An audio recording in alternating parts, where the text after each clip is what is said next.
নমস্কার বন্ধুরা, রোমাতে গোয়িং চ্যানেলে তোমাদের সকলকে আরও একবার স্বাগত জানাই। কেমন আছো সবাই? আশা করি তোমরা সকলেই ভালো আছো, আমরাও ভালো আছি। তো আজকে হলো সোমবার, এখন ঘড়িতে বাজে সকাল 9টা। এখন থেকে এই ব্লগটা স্টার্ট করছি। তো তাতান কালকে রাত্রে আমার তো 1টা বেজে গেছে, তারপর ঘুমিয়েছে, তো এখনও ঘুমাচ্ছে। তো এবার আমার তো ওই বাড়ি যাবো এখন। তো ওই বাড়ি যাওয়ার ইচ্ছা আছে, 10টার মধ্যে বেরোনোর ইচ্ছা ছিল, কিন্তু তাতান তো এখনও ঘুমোচ্ছে, দেখিও কখন ওঠে। তারপর রেডি হয়ে ওই বাড়ি যাবো, কিছু খাইয়ে নেবো, তারপর যাবো। তো চলো দিনটা আজকে শুরু করা যাক। ব্রাশ টাশ সব হয়ে গেছে। আজকে আর স্নান করিনি, কারণ ওই বাড়ি গিয়ে স্নান করবো, তাই স্নান করিনি, একেবারে ব্রাশ টাশ করে নিয়েছি। মার পুজো দেওয়া কমপ্লিট, মা টিফিন বানাচ্ছে, রুটি করবে, রুটির সাথে কী করে দেখি, খেয়ে দে তারপর যাবো। চলো রেডি হয়ে গেছি, তাতানো রেডি, তো চলো দুগ্গা দুগ্গা বলে বেরিয়ে পড়ি। ঘড়িতে বাজে 10:30 বেজে গেছে, তো চলো। তো বাড়ি চলে এসেছি, ঘর তো সব মোছা হয়ে গেছে, এবার স্নান করব। ছোটকি মাসি এসেছে পিঠে নিয়ে, দেখো কত সরার পিঠে। তো খেতে বসেছে, দিশা খাচ্ছে, এদিকে আমিও খেতে বসেছি। এখন কটা বাজে জানো? 5টা। এদিকে ডিমের তরকারি মা করেছে, পেঁয়াজ কলি ভাজা।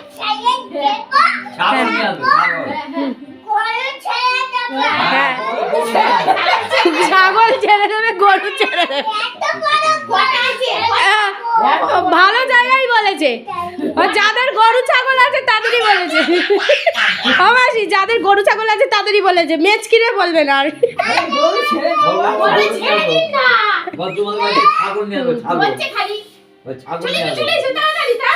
হাঁপিয়ে গেছে, বিশ্রাম নিচ্ছে।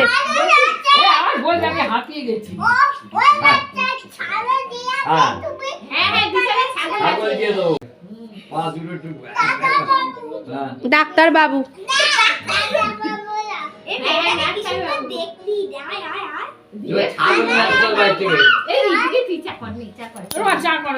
তো এদিকে চা বসিয়ে দিয়েছি, সবাই খাবো। ছোটকি মাসিরা চলে গেল, দিশা এসেছিল, মাসিরা কি যায় মেয়ে। তো তাতান এখন ওই ঘরে দাদুর কাছে রয়েছে, মা গেছে ওদের এগোতে। তো আমাদের এই বাড়ি কোনো পিঠে পার্বণের কোনো নিয়মাবলী নেই যে খেতেই হবে, কোনো মানে নেই। তো ছোটকি মাসে পিঠে এনেছে, সেটাই আর কি খাওয়া হবে। আমাদের বাপের বাড়িতেও আজকের দিনে কোনো পিঠে বানানোর নিয়ম নেই, কিন্তু আমার দিদির বাড়ি, আমার পিসির বাড়ি পিঠে বানানোর নিয়ম আছে। তো এক এক বাড়িতে এক এক রকম নিয়ম। সংক্রান্তি যেহেতু, তো ওই বাড়ি থেকে চলেই এসেছি তখন কটা বাজে, 11:30, 11:30 এসেছি। তা বাবা দাদা বাড়ি ছিল না, কলকাতায় গেছে, বাবার লাইফ সার্টিফিকেটের জমা দেওয়ার জন্য গেছিলো বাবা। এবার মা একা ছিল, এবার এসেছি। তাতানকে নিয়ে দুইজনের আমাদের দিন ওভার হয়ে গেছে। এবার দীপক খেতে আসেনি, এবার ও এসেছে 5টার সময় খেতে, তখন আমি আর দীপক আর দিশা খেলাম। তো এই হলো ব্যাপার। দাদা আসার সময় মালপোয়া এনেছে, আর একটা ভেজ চপ, কি চিংড়ি মাছ এইসব দিয়ে একটা কি চপ এনেছে। তো সেই চপ এখনও খাইনি, খাবো একটু পরে। এই সন্ধেবেলা ভাত খেয়েছি, তো এখন আর খিদা নেই পেটে, চাটা খেয়েছি, চা ছাড়া তো চলে না, চা খেয়েছি। তো এবার তাতানকে নিয়ে বসবো। তাতানের পড়াশোনা একটুও হচ্ছে না, মানে ওকে বসাচ্ছি তো বইপত্র করছে। তো এই বাড়িতে নতুন বইটা রয়েছে, দেখি আজকে ও কত দূর কী করতে পারে। কারণ ও না পড়ার প্রতি দেখছি ওর অতটা মন এখনও আসেনি। প্রথম দিকে বেশ ভালোই মনটা এসেছিলো, হঠাৎ দেখেই উধাও পড়ার। দেখি কি করে, কারণ ওকে এখন থেকে যদি না আর কি আস্তে আস্তে না যদি বলা হয়, শেখানো না হয় না, তো অনেকটাই দেরি হয়ে যাবে। তো এতক্ষণ ধরে এই কম্বল সেলাই করলাম, মানে এই যে এটা আমার বিয়ের কম্বল, মা বিয়েতে দিয়েছিল, রেডিমেড সেন্টার থেকে কেনা আর কি। এটা বিশাল গরম হয়, এটা খুব শীতও এটা বেশ মানিয়ে নেয়। তো এটার এইটুখানি শুধু বাকি আছে খোলা আর কি, বাকি পুরোটা সেলাই করা। এই যে আর 4 কোণে 4টে সেলাই করে রেখেছি। কেন বলো তো? সেলাই করে রাখলে কম্বল আর কি গুটিয়ে যায় না। আর আমি একদম ওষাধ ছাড়া ইউজ করি না, একদম পছন্দ করি না। আমি কোনো কিছু ওষাধ ছাড়া থাকবে, আমি এটা একদম পছন্দ করি না। দীপক আবার কম্বলে ওষাধ চায় না, শুধু কম্বল চায়, কিন্তু আমার না, ওষাধ চাই। ভারী কম্বল কাচতে তো খুব অসুবিধা হবে, এই জন্যই আমি ওষাধ করেছি। কারণ ওষাধ ছাড়া আমি একদম ইউজ করবই না, কারণ আমি জানি আমি কম্বল কাচতে পারবো না, আর অসুবিধাও, মেলা শুকনো খুব অসুবিধা। এই জন্য আর কি এটার ওষাধ করে নিয়েছি। এই ওষাধে অনেক, এমনিতেই ওষাধ মোটা, তার মধ্যে কম্বল আরও মোটা, খুব ভালো গরম হয়। তো এবার তাতান দেখি দুধ টুধ খেলো কি না। একটা জিনিস দেখাই, এই দেখো তারাপীঠ থেকে দীপক এনেছে এটা, বেশ সুন্দর জিনিসটা, ঠাকুর তারা মায়ের ছবি, আলো, যে মোবাইলের চার্জিং পয়েন্টের মতো আর কি পুরো, এই যে এখানেই, তাই বললাম দীপককে টাঙাতে। এই ঘরে একটা আছে, আরেকটা দেখাচ্ছি চলো।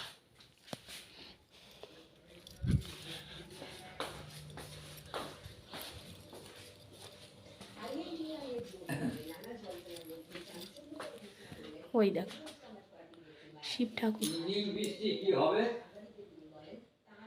শিব ঠাকুর, এটা অতটা বোঝা যাচ্ছে না, এই যে শিব ঠাকুর।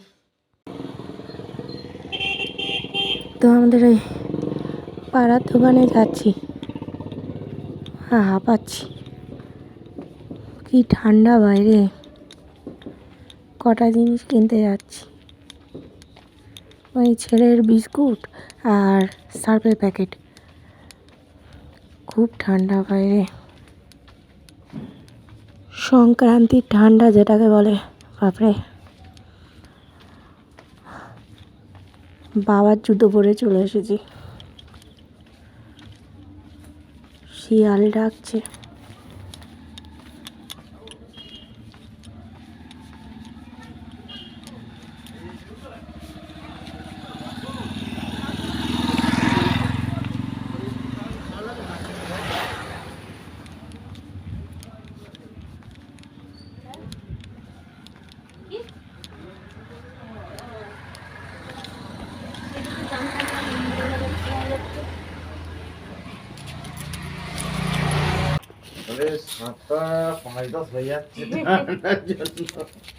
ঠিক আছে, তিন বিস্কুট দাও তো।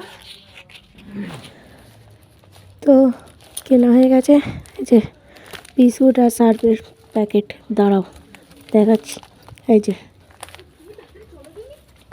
চলো। তাতানের গলা এখান থেকে পাওয়া যাচ্ছে, জমে গেছি। পাড়ার দেওর গেল, তো জিজ্ঞেস করলো, বাড়ি এসেই গেছে। চলো, আজকে এই রাস্তার লাইটটা জ্বলছে না, পুরো অন্ধকার।